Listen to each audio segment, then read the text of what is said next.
ధ్వజ సుందరీతి. గీర్దేవతేతి అంటే అమ్మ నువ్వు పలుకుల తల్లి అయిన సరస్వతివి తల్లి అని చెప్తున్నారు. గరుడ ధ్వజ సుందరీతి. గరుత్మంతుని వాహనంగా ఉన్న విష్ణువు యొక్క భార్యవి అయిన లక్ష్మీదేవివి అని చెప్తున్నారు. శశిశేఖర వల్లభేతి అంటే చంద్రరేఖను తల మీద పెట్టుకున్న పరమేశ్వరుడి యొక్క భార్యవమ్మ అని చెప్తున్నారు. సృష్టి స్థితి ప్రళయకేలుషు అంటే సృష్టి స్థితి లయ అనే ఆటని నువ్వు ఆడుతున్నావమ్మా, అలాంటి నీకు నేను నమస్కరిస్తున్నాను. తస్యై నమః త్రిభువనైక గురోశరణ్యే. త్రిభువనాలు అంటే భూలోకము, భువర్లోకము, సువర్ణలోకము. ఈ 3 లోకాలకి గురువైన నీకు నేను నమస్కరిస్తున్నాను అని చెప్తున్నారు. అయితే ఇక్కడ శ్లోకంలో శాకాంబరి అనే ఒక పదం వాడారండి. ఈ శాకాంబరి అనే పదం ఎందుకు వాడారు అంటే అంటే ధనం కురుస్తూ ఉంది కదా, బంగారు ఉసిరికాయలు సుమారు 1:48 నిమిషాల పాటు అలా కురుస్తూనే ఉన్నాయంట. అయితే మధ్యలో ఒకసారి 9వ శ్లోకం చెప్పారు శంకర్లు. అయితే ఇలా కురుస్తున్న సంపదను ఆపమని చెప్పాలి. ఆపమని సంపద ఆపేయమ్మా అని అట్లాంటి మహనీయుల నోటెంబట చెప్పకూడదు. అందుకని ఆ పదం వాడి ఒక హింట్ ఇస్తున్నారు అమ్మవారికి. ఎందుకంటే సంపద ఆపేయి అని చెప్తే ఇంకా కనకదార యొక్క గొప్పతనం ఏముంటుంది? కనకదార స్తోత్రం మనకి ఎలాంటి సంపదలు ఇస్తుంది అంటే అక్షయమైన సంపదలు ఇస్తుందంట. అక్షయమైన సంపదలు అంటే ఇంకా నాకు సంపద చాలమ్మా అని తృప్తి కలిగే వరకు ఇస్తుందంట సంపదలు. కాబట్టి అది ఆపు అని చెప్పడానికి ఇక్కడ శాకంబరి అనే పదం వాడారు. శాకంబరీదేవి అంటే మనకి లోకంలో ఎన్ని భోగాలున్నా అంటే సంపద వస్తూ ఉంటే ఇంకా కావాలనే కోరుకుంటాం. డబ్బైనా, బంగారమైనా, లేదంటే వస్తువులైనా. కేవలం ఒక్క ఆహారం దగ్గరే మానవుడు ఎంత తిన్నా పంచపక్ష పరమాణాలున్నా ఇంకా చాలు, కడుపు నిండితే ఇంకా చాలు అంటాడు కదా, అది చెప్తున్నారు.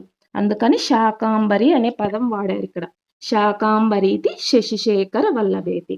ఇంకోటి ఇలా శాకాంబరి అనే వర్డ్ ఎందుకు వాడారంటే శాకాంబరి అమ్మవారు సంపద అంటే మనం ఎంత తిన్నా ఎంత మనకి సరిపడా తినడానికి ఉంటుంది. మనం తినడానికే కాకుండా ఒక 10 మందికి పెట్టినా తరగని సంపద. అటువంటి సంపదనిస్తూ మరియు చనిపోయే స్థితిలో మనం మంచం మీద పడకుండా చక్కగా దైవనామం స్మరణ చేస్తూ తిరుగుతూ చనిపోయే అనుగ్రహం శాకాంబరి అమ్మవారు ఇస్తారంట. అందుకని ఇక్కడ శాకాంబరి అనే పదం వాడారని చెప్తున్నారు. ఇది 10వ శ్లోకం భావం అండి. అర్థమైందా?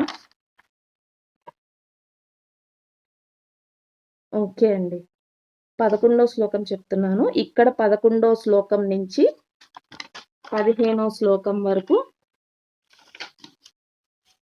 శంకరాచార్యుల వారు అమ్మవారికి థ్యాంక్స్ చెప్తున్నారనమాట. నమోస్తు నమోస్తు నమోస్తు అని వస్తుంది. మనకి నమకం చమకంలో వస్తుంది చూడండి, అలాగా నమోస్తు నమోస్తు అని థ్యాంక్స్ చెప్తున్నారు. సంపద కురిసేసింది కదా, స్వామి వెళ్ళిపోవచ్చు కదా, కానీ ఇక్కడ స్వామి జాతికి నేర్పిస్తున్నాడండి. ధన్యవాదాలు చెప్పడం, కృతజ్ఞతాభావం అనేది జాతికి నేర్పిస్తున్నారు. అయితే మనం ఎప్పుడైనా ఎవరైనా మనకు ఒక ఉపకారం చేస్తే వాళ్ళ పట్ల మనం కృతజ్ఞతాభావంతో ఉండాలి. అలాగే కాదండి, ఒక గురువు ఎవరైనా మనకి ఏదన్నా ఒక విద్య నేర్పిస్తే వాళ్ళ పట్ల మనం కృతజ్ఞతాభావంతో ఉండాలి. వాళ్ళని మర్చిపోకూడదు. వాళ్ళు కనపడినప్పుడు నమస్కారం చెప్పడం అలాంటివి నేర్పిస్తున్నారు శంకరాచార్యులు. ఇక్కడ థ్యాంక్స్ చెప్పడానికి అది ఉద్దేశం అండి, జాతికి నేర్పిస్తున్నారు. అందుకే కదా ఆయన జగత్తు మెచ్చే జగద్గురు అయ్యారు. అందుకేనండి నాకు సౌమ్య మ్యామ్ అన్న చాలా రెస్పెక్ట్. రోజు నా డేస్ మేడంకి విష్ చేయడంతోనే స్టార్ట్ అవుద్ది. ఓకేనా? ఓకే అండి. ఇక్కడ 11th శ్లోకం భావం చెప్తాను. శృత్యై నమోస్తు శుభకర్మ ఫలప్రసూత్యే. ఓ వేద స్వరూపిణి అయిన ఓ లక్ష్మీమాత మరియు శుభకర్మ ఫలాలను ఇచ్చే ఓ లక్ష్మీదేవి, నేను నీకు నమస్కరిస్తున్నాను. రత్యై నమోస్తు రమణీయ గుణార్ణవాయే.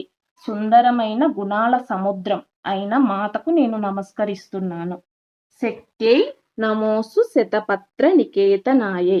1000 రేకుల కమలంలో కూర్చొని ఉన్న శక్తి స్వరూపిణి అయిన అమ్మకు నేను నమస్కరిస్తున్నాను. పురుషోత్త నమోస్తు పురుషోత్తమ వల్లభాయే.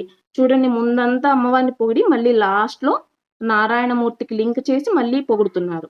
పురుషోత్తముడైన విష్ణుమూర్తికి ప్రియమైన పుష్టిదేవి అంటే పుష్టిని పోషణ ప్రసాదించే తల్లి మీకు నేను నమస్కరిస్తున్నాను. ఇది 11th శ్లోకం అండి.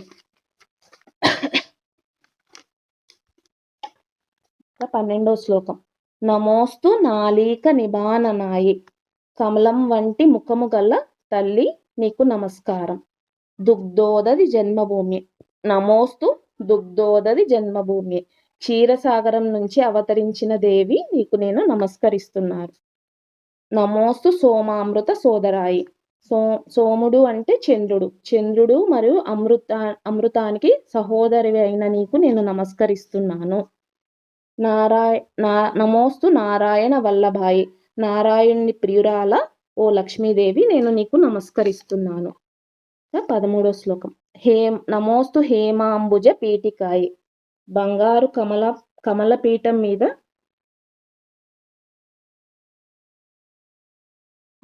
కమలపీఠం మీద కూర్చొని ఉన్న తల్లి నేను నీకు నమస్కరిస్తున్నాను. నమోస్తు భూమండల నాయికాయి. భూమండలం మొత్తానికి నాయికగా ఉన్న లక్ష్మీదేవి నీకు నమస్కరిస్తున్నాను. నమోస్తు దేవాది దయాపరాయి.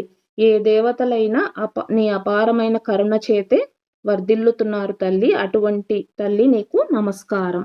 నమోస్తు శాంగాయుధ వల్లభాయి. శాంగాయుధం అంటే ఏంటండి? ఎవరికన్నా గుర్తుందా? విష్ణువులో చెప్పుకున్నాం. గద కాదండి, ధనస్సు. విష్ణువు యొక్క ధనస్సు పేరు శాంగ ధన్వ గదాధర. 107వ నామంలో చెప్పుకున్నాం కదా, 5 నామాల్లో.